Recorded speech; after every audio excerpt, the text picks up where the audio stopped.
हारे का सहारा खाटू के श्याम बाबा। अरण्य नाम के एक बहुत बड़े महापुरुष हुए। गरीब ब्राह्मण के घर जन्मे। उनकी इच्छा थी कि माता पिता को सुख दे।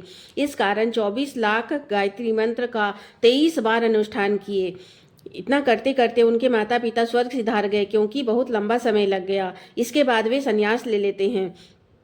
तब माता गायत्री प्रसन्न होकर उन्हें दर्शन देती है और कहती है कि तुम जो चाहो तुम्हें मिलेगा, चाहे तो तुम देवराज इंद्र का पद भी चाहो तो मिलेगा। तब वह कहता है कि मैंने तो यह सब माता पिता को सुख देने के लिए किया था, माता पिता ही नहीं रहे तो अब मुझे कुछ नहीं चाहिए। तब माता गायत्री कहती है कि तुम्हारे पूर्व जन्म के 24 ऐसे महापाप थे जिस कारण तुम्हें तो धन का सुख प्राप्त होता ही नहीं।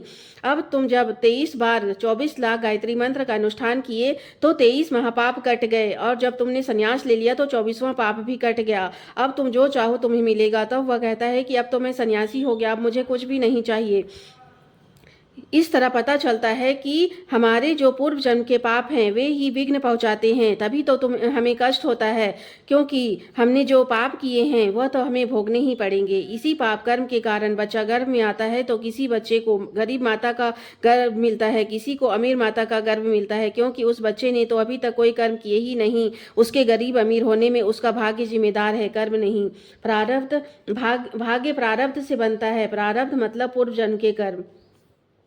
भगवान श्री कृष्ण ने महाभारत युद्ध के बाद वीर बर्बरी को श्याम नाम का आशीर्वाद देते हुए कहा था कि तुम कलयुग में श्याम नाम से जाने जाओगे। जो भी तुम्हारे दरबार पर गलती से भी शीश नवाएगा, तुम उसके प्रारब्ध को काट कर उसके नए भाग्य विधाता होकर हारे का सहारा बनोगे। हारे के सहारा खाटू के श्याम बाबा।